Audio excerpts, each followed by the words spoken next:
What if the wisdom you've been searching for wasn't hidden in the future, but buried deep in the past? What if strength didn't come from control, but from surrender? What if peace wasn't found in silence, but in understanding? In a world that moves faster than thought, where distractions are constant and clarity feels rare, what does it truly mean to live well? The Stoics didn't promise comfort, they offered resilience.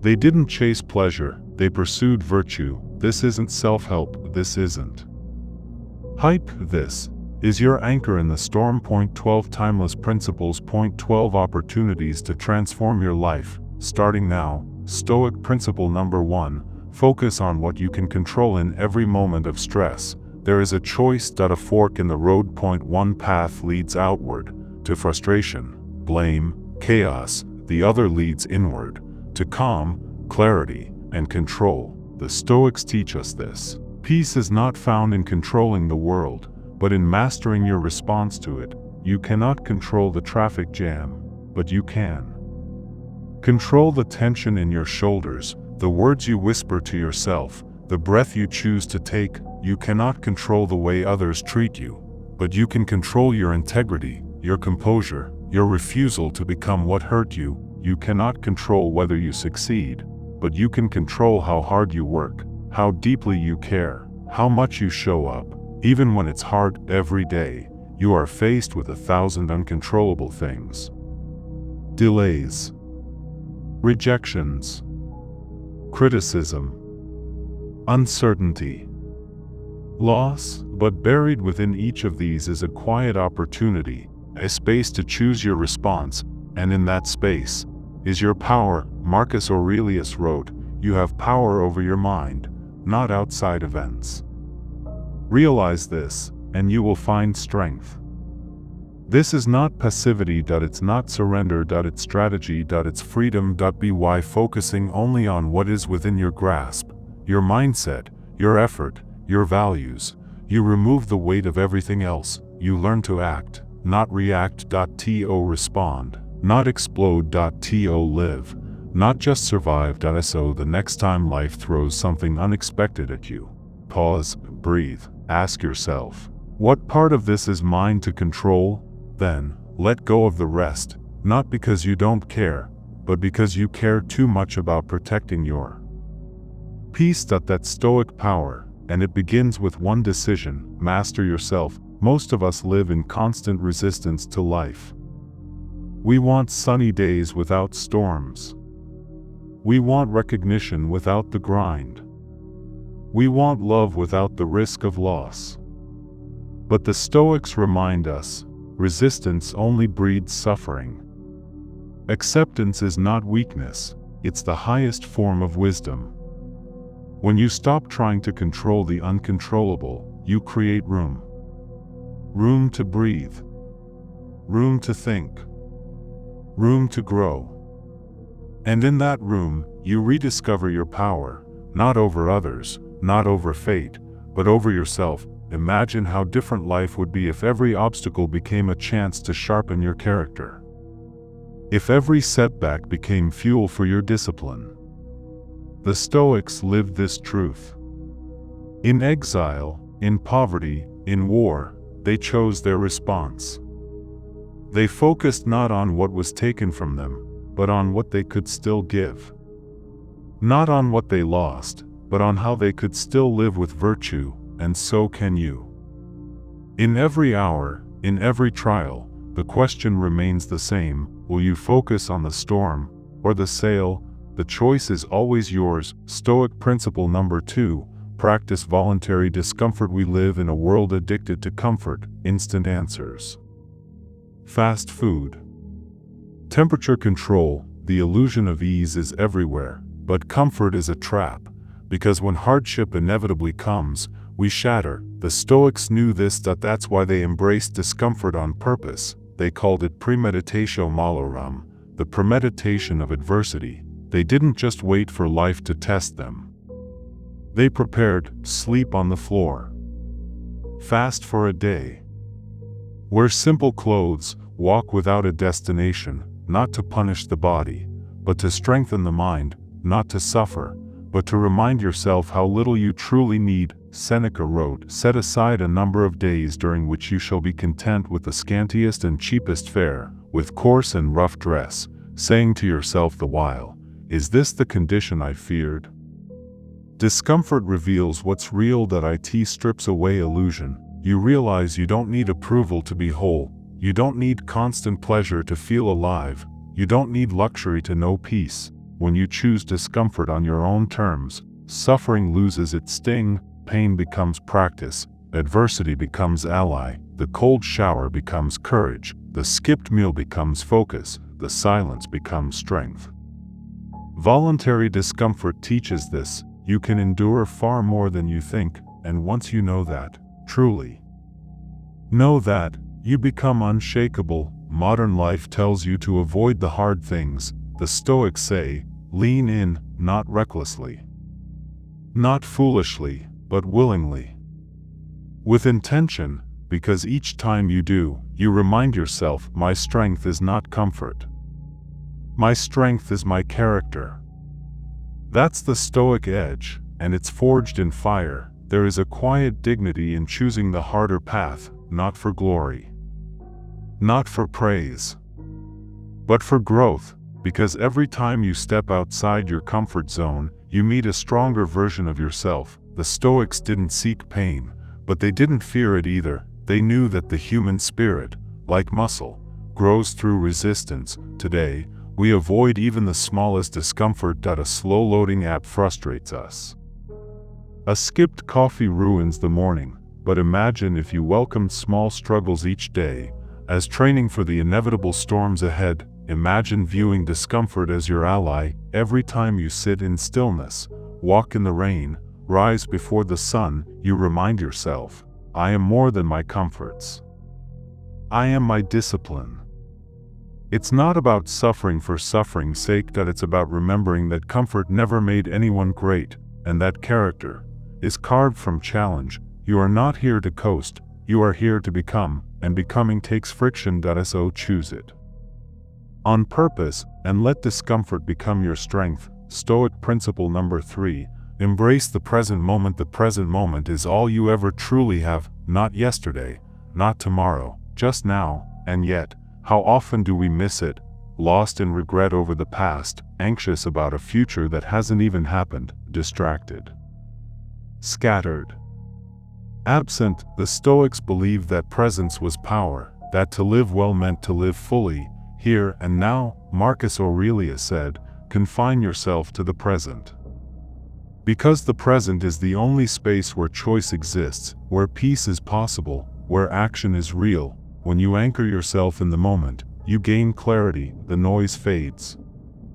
the mind slows, you stop reacting and start responding. You stop surviving and start living. Most suffering arises not from the moment itself, but from the stories we attach to it. What if this goes wrong? Why did that happen to me? What if I fail? But if you zoom in, if you shrink your world to this breath, this step, this second, you realize, right now, you're okay, right now, you're alive. You don't need to have all the answers, you just need to be present with the question. You don't need to fix the entire future. You just need to face this moment with integrity. The Stoics' presence was not passive. It was active awareness. A constant return to the now. It's walking mindfully, speaking with intention, eating with gratitude, working with focus. It's realizing that this minute will never return, so you meet it fully, like a friend you may never see again. Life is not later, life is now. Don't postpone presence. Don't sleep through your own life. Open your eyes, anchor your mind, and live this moment on purpose. There is a kind of quiet rebellion in choosing to be present. While the world races ahead, you pause. While everyone scrolls, you breathe. You reclaim the moment from distraction, and suddenly, you are free from needing to prove, free from needing to rush, free from the belief that life begins later. Presence is not just stillness, it's attention. It's noticing the way sunlight hits your desk, the rhythm of your own breath, the tone behind someone's words. It's finding beauty in the overlooked, the ordinary, the now that so many of us are waiting for the perfect job. The right partner. The next chapter, but the Stoics would ask, what are you doing with this chapter? Are you here for it? Or are you somewhere else entirely? You weren't promised tomorrow, you weren't guaranteed more time, this moment is borrowed, precious, fleeting so give it your full presence, not out of fear, but out of reverence, because life isn't a destination it's this breath. This heartbeat. This awareness, wake up to it, let presence become your practice, let now become your home.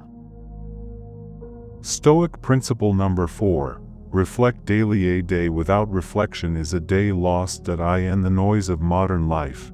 It's easy to move from one task to another, from one scroll to the next, without pause, without asking, what kind of person was I today? The Stoics didn't fear silence, they sought it, because in silence, the truth speaks every night. They turned inward. Epictetus urged his students to examine their conscience.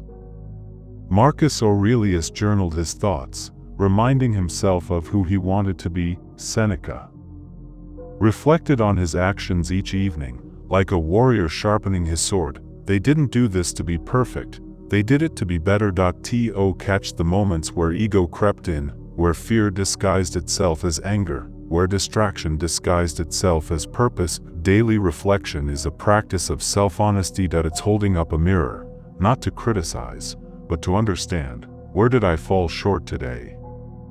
Where did I rise above? What did I do from virtue? And what did I do from impulse? This kind of questioning doesn't make you weak. It makes you accountable. It reconnects you with your values, your direction, your why. Without reflection, we drift. With it, we return to the helm. Even 5 minutes can change everything. Point 1 Quiet breath before bed. Point 1 Honest check-in with your soul. Point 1 Decision to do better tomorrow, based on what you learned today. Reflection turns mistakes into lessons. It turns habits into choices, and it turns each day into a step forward, instead of a loop on repeat. The Stoics knew the mind, like the body, needs training, and reflection is how we lift the weights of character. So tonight, pause, ask, listen, and from that stillness, rise stronger. This is how transformation begins, not with noise, but with noticing, not with movement, but with meaning. In the end, the unexamined life may be easier, but the examined life is truly yours. Most people move through life on autopilot, waking, working, scrolling, sleeping, repeating. But what if you pressed pause? What if, instead of drifting, you decided to steer? Daily reflection is how you reclaim your story. It's how you remind yourself, I am not just living, I am learning, and learning requires humility. To admit you were wrong. To see where fear shaped your words. To see where pride led your silence. The Stoics didn't reflect to feel guilty, they reflected to gain clarity. To see their blind spots. To renew their principles. Because each day is a page in your legacy, and reflection is the pen that edits the draft. You don't need candles or rituals, just honesty, just a quiet moment, just the courage to ask, did I live in alignment with who I want to be? And when the answer is no, you don't shame yourself, you reset. That is the Stoic way. Fall. Reflect. Rise, wiser than before. A better life doesn't begin tomorrow. It begins tonight, with one brave look inward. Stoic principle number 5. Cultivate gratitude. Gratitude isn't just a feeling, it's a perspective. A way of seeing the world, not for what it lacks, but for what it already offers. The Stoics didn't wait for perfect days to be grateful. They practiced gratitude in sickness, in exile, in war, because they understood, you are not owed anything, and once you accept that, everything becomes a gift. Seneca said, nothing is more honorable than a grateful heart. To be grateful is to be strong, because it means you've chosen to focus on what remains, not what's missing. Modern life is built on dissatisfaction. We're trained to want more, chase more, compare endlessly. but gratitude interrupts that cycle. It reminds you, enough is a decision, not a destination. You have air in your lungs. You have thoughts that are your own. You've survived every storm until now, and that's not nothing. It's everything. Gratitude shifts your mindset from scarcity to sufficiency. It grounds you. It quiets envy. It disarms anger. It replaces fear with presence. It's not about ignoring pain. It's about not letting pain erase perspective. You can grieve and still be grateful. You can want more and still honor what is. Try this each day. Name 3 things you're thankful for, not on the best days, on the hard ones, when you're tired, when you failed. When the world feels heavy, that's when gratitude is most powerful, because it doesn't depend on your circumstances. It changes how you see your circumstances. Gratitude is the muscle that helps you carry the weight of life, not by making it lighter, but by making you stronger. The Stoics, gratitude was armor, not softness, but steel. A mindset forged in resilience. So look around, look within, and whisper, even now, especially now, thank you. Gratitude doesn't require grand moments. It lives in the quiet details. The first sip of water after thirst. A kind word, the warmth of sunlight on your face. We miss these gifts not because they're small, but because we've stopped looking. Gratitude is not passive. It's a discipline, a trained eye, a softened heart. It says, even here, in the struggle, there is still good. Even now, in the waiting, there is still beauty. It invites us to stop chasing a better life and start seeing the life we already have. We think we need more to be happy, but the happiest people often have less, and notice more. The Stoics didn't list their grievances, they listed their blessings, not because life was easy, but because they chose to meet it with awareness. You cannot always choose what life gives you, but you can always choose how you greet it. Let gratitude be your greeting. Let it be your anchor when storms come. Let it be your light when days are dim, because gratitude isn't just a feeling to have, it's a way to live. Stoic principle number 6. Maintain inner tranquility. Peace isn't found in silence. It's found in strength, the kind that lets you stay calm when everything around you is shaking. The Stoics called it ataraxia, a state of unshakable inner calm, not indifference, but resilience, not withdrawal, but centeredness. When the world feels loud, the Stoic remains quiet inside, not because they ignore the storm, but because they've learned to anchor themselves beneath it. You don't need to control your environment, you need to command your response. You don't need a perfect world to feel peace. You need a practiced mind. Modern life is engineered for agitation, endless alerts, breaking news, manufactured urgency. The Stoics offer another path. Step back, breathe, respond with reason, not reaction. Tranquility doesn't mean apathy. It means clarity, the ability to hold your ground when chaos knocks, the wisdom to not take every bait, the strength to not fight every battle. Think of your mind like a fortress, not impenetrable, but protected, not cold, but guarded. When someone criticizes you, you don't lash back, you assess. When plans collapse, you don't panic, you adapt. When the future feels uncertain, you return to the now. Tranquility is not a gift. It's a discipline. It's built in quiet moments. In reflection, in meditation, in the pause between stimulus and response, and it shows in loud ones, when others lose their grip, and you remain grounded, when pressure rises, and your breath stays steady. The Stoics, the goal was not to avoid life's waves, but to become a skilled sailor. One who trusts their training. One who stays composed. So when life surges again, ask yourself, will I be the storm or the stone? Choose stillness, choose strength, choose tranquility. We tend to think peace means escape, escaping noise, escaping pressure, escaping the world, but the Stoics teach a deeper truth. Peace is not the absence of noise. It's the presence of mastery. You are not at the mercy of moods. If you learn to watch them, you are not ruled by triggers. If you learn to pause, you are not fragile. If you train your mind like a muscle, and like any muscle, tranquility grows through resistance, through the temptation to lash out, and choosing silence, through the urge to panic, and choosing breath, through the chaos outside, and choosing not to. Invited in that it begins in small moments, the delay in traffic, the rude comment, the plan that falls apart, each is a test. Each is a rep, each is a chance to practice stillness. True calm isn't cold. It's composed that it doesn't ignore emotion. It regulates it doesn't pretend life is easy. It prepares for when it's not. So if you seek peace, don't look for it in the world, look for it in your response to the world, and when you find it, hold on to it like a sacred flame, not to shield yourself from life, but to bring light to it. This is how the Stoic lives, not untouched by chaos, but unshaken by it. Stoic principle number 7, accept fate, amor fati.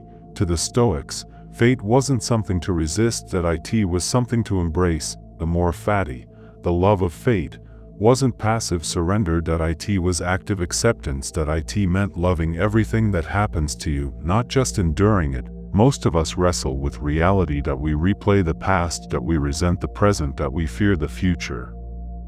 But the Stoics teach us, what happens is outside your control. How you respond is not. Fate doesn't ask for your permission, that it arrives unannounced, that a diagnosis, a loss, a delay, a shift, you can resist it.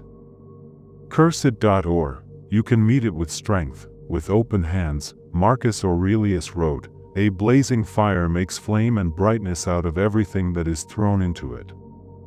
That is amor fati, not just tolerance, but transformation. You take what life throws, and make it fuel. You say, this too is part of the plan. Not because it's easy, but because it's real, and reality is always your starting point. To love your fate doesn't mean you love suffering. It means you stop suffering over what is. You stop fighting moments that have already arrived. You make peace with the present, even when it wasn't the one you imagined. Amor fati is the courage to say, this is mine. I may not have chosen it, but I will own it. It's a quiet rebellion against self-pity, a calm refusal to be broken. It's the art of standing tall when life tilts the ground beneath you, and in that posture, you don't just survive fate, you welcome it, you learn from it, you are shaped by it. That's the Stoic way. To not only walk through fire, but to become fire. Love your fate. It has already chosen you. Amor fati is not a resignation, it's a strategy. A way of moving forward, even when the road bends away from your plans, when things don't go your way. It whispers, perhaps this is the way. When you lose something precious, it invites, grow from it. When the unexpected happens, it asks, what can you make of this? This principle doesn't demand perfection. It demands perspective. There is a quiet power in choosing to believe that what has happened was meant to prepare you, not punish you. The Stoics weren't naive. They knew life would break hearts and plans, but they also knew, you can let it break you, or you can let it build you. Acceptance doesn't mean passivity. It means partnership with life itself. You dance with what comes, you adjust your rhythm, you trust the unfolding, not because you understand everything, but because you no longer need to. This is the beauty of amor fati.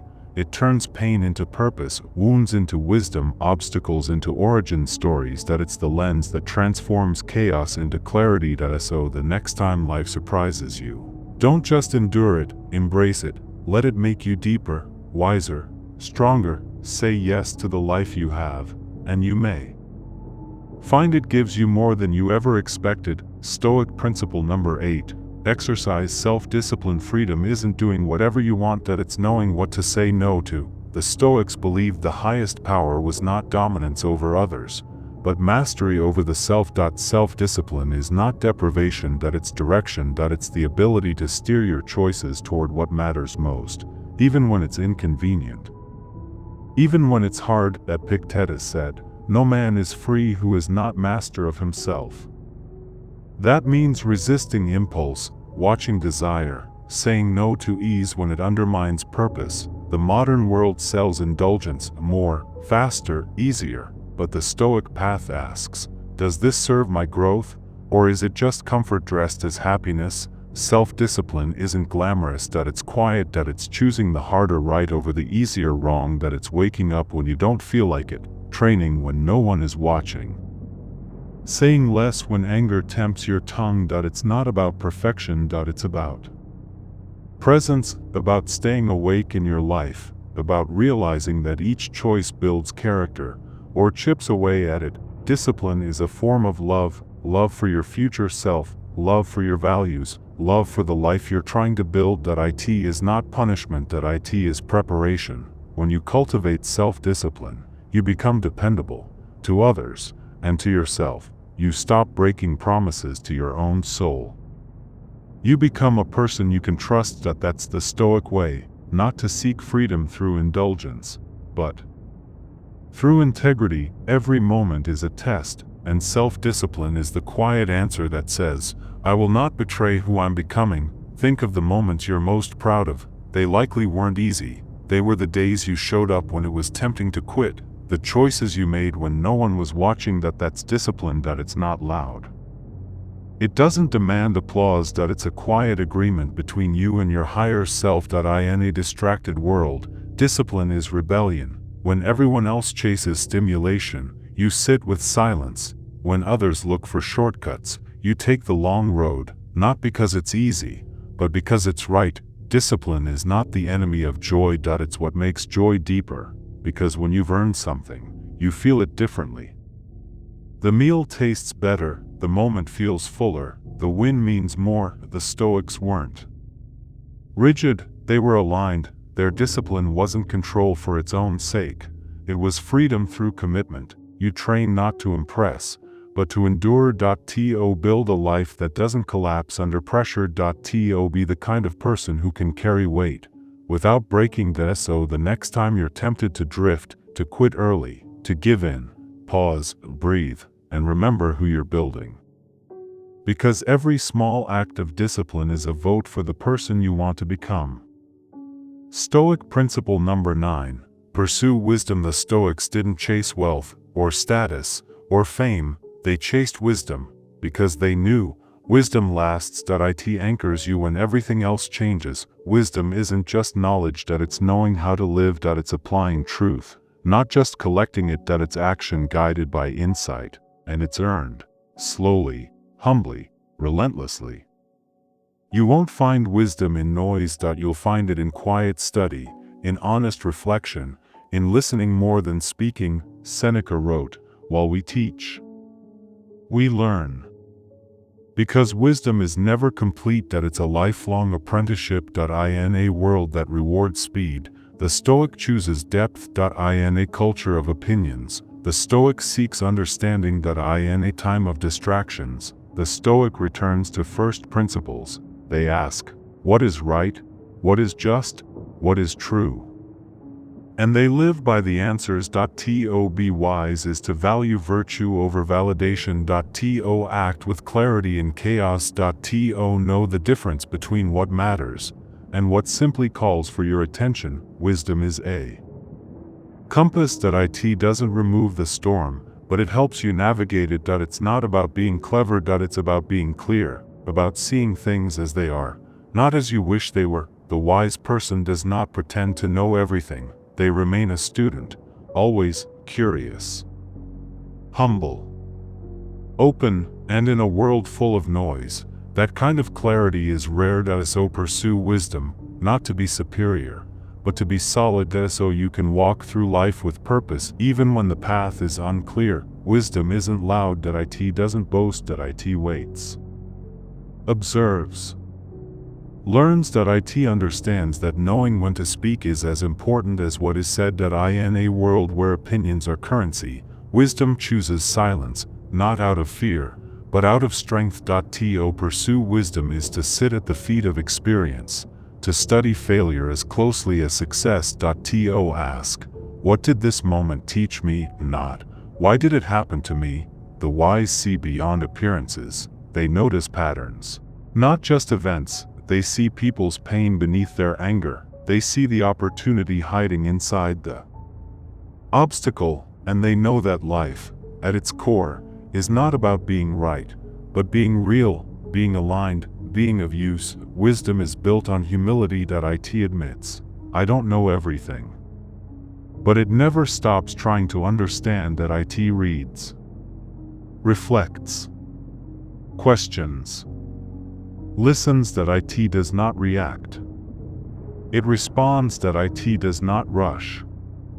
It considers. So if you want to live like a Stoic, start by seeking wisdom, not approval, depth, not distraction, truth, not trends, because in a fleeting world, wisdom is what endures. Stoic principle number 10, act with integrity. Integrity is doing the right thing, even when it's hard, even when no one sees it, even when there's nothing to gain. To the Stoics, virtue was the highest good, and integrity was its daily expression. Marcus Aurelius reminded himself, just that you do the right thing. The rest doesn't matter. Not applause. Not reward. Not recognition. Integrity is alignment between your values and your actions, between who you say you are and who you actually are. It's walking away from gossip, owning your mistakes, returning the extra change, choosing truth when lies are easier. It's not about being perfect. It's about being honest with yourself first. Integrity builds trust, not just with others, but with your own soul. When you act in alignment with your values, you stop second-guessing, you stop hiding, you start living in clarity. In a world that rewards shortcuts, integrity takes the long way. It's slower, harder, but real. It costs more, but it's worth everything, because when the storm comes, only a life built on integrity still stands. The Stoics didn't preach values they didn't live, they embodied them, day by day, choice by choice. So ask yourself, is this action aligned with who I want to be? Would I still do this if no one ever knew? Let that be your compass, because your reputation is what others think, but your integrity, that's who you are when the world turns away. Integrity doesn't always shout. Most of the time, it whispers. In the quiet moments when no one is watching, when temptation calls, when compromise knocks. It's easy to speak of values, harder to live them, especially when it costs you, especially when no one would ever know. But the Stoic chooses alignment over applause, substance over show. They know that living by principle is harder, but it's also freer. When you live with integrity, you carry less. No masks, no stories, no guilt, just the quiet confidence that your life and your values are one and the same. Integrity simplifies things. You don't need to remember what you said, because you always spoke the truth. You don't need to look over your shoulder, because you've walked the straight path. It's not easy. It's not popular, but it's clear, and clarity is a kind of power. So the next time you stand at a crossroads, the easy path and the honest one, ask yourself, who am I becoming with this choice? And choose accordingly, because in the end, integrity isn't just a virtue, it's your foundation, and from it, everything else rises. Stoic principle number 11, serve the common good. The Stoics didn't see themselves as separate from society. They saw themselves as threads in a larger fabric. Marcus Aurelius wrote, "What's bad for the hive is bad for the bee." Because no one thrives alone. We are interdependent. Your life is yours, but it also echoes in the lives of others. To the Stoics, virtue wasn't just personal, it was communal. It meant using your strength to lift others, your clarity to guide, your wisdom to serve. Modern life celebrates the self. Self-promotion, self-gain, self-interest, but the Stoic asks, how can I contribute? How can I leave this place better than I found it? Service isn't about grand gestures. It's showing up. It's listening. It's being reliable in a world that's distracted. The Stoic is the calm voice in the storm, the steady hand when others flinch, the one who acts not from ego, but from responsibility. You don't need a title to lead. You need integrity. You need action. Every small act of kindness is a ripple, every decision rooted in justice. Strengthens the whole. So when in doubt, zoom out, see beyond yourself, ask, does this help the whole, or just me? Because in the end, a meaningful life isn't built on what you take, it's built on what you give. The Stoics believe that we are citizens of the world, part of something bigger than ourselves, and with that belonging comes responsibility. It's easy to isolate. To say, that's not my problem. To focus only on personal goals, but wisdom without compassion is incomplete, virtue without service is hollow. True strength isn't just about holding your own. It's about holding space for others. You can be the one who steps in, the one who offers time, patience, clarity, the one who chooses justice, even when it's inconvenient. Even the smallest acts matter, holding the door, checking in. Choosing kindness over cleverness, choosing principle over popularity. You don't need to fix the world, but you do need to face it, with courage. With care. Stoic service isn't about being noticed. It's about being useful. It's not about applause. It's about alignment. The question isn't, what can I get?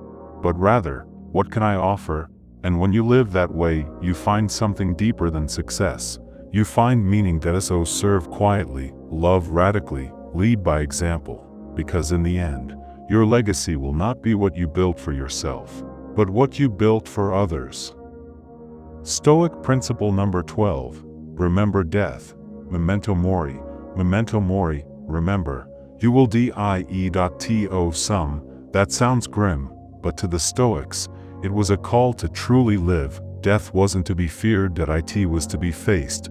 Because once you confront your end, you see what matters. You stop postponing your dreams. You stop wasting time on things that drain you. You speak the words you've been holding in.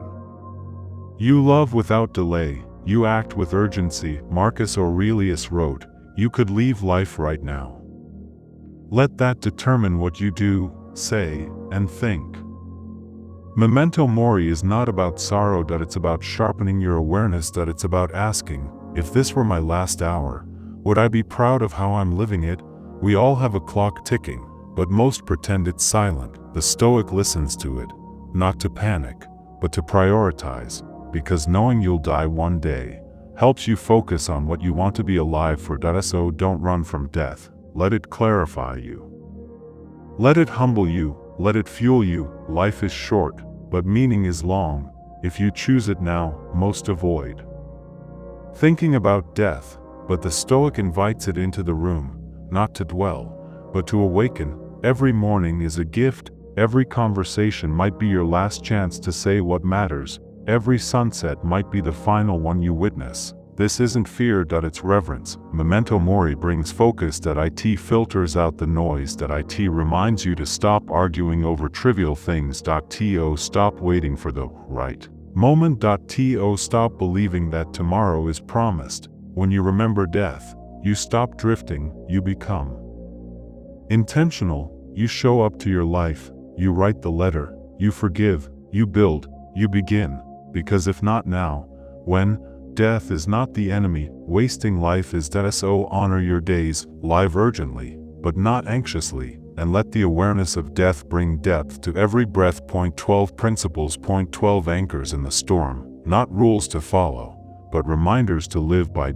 In a world that changes fast, choose what is timeless. Choose what is true. Choose what is within. Live with reason. Act with purpose. Die with peace. This is Stoicism. This is your armor. Like, share, comment, and subscribe. See you in the next one.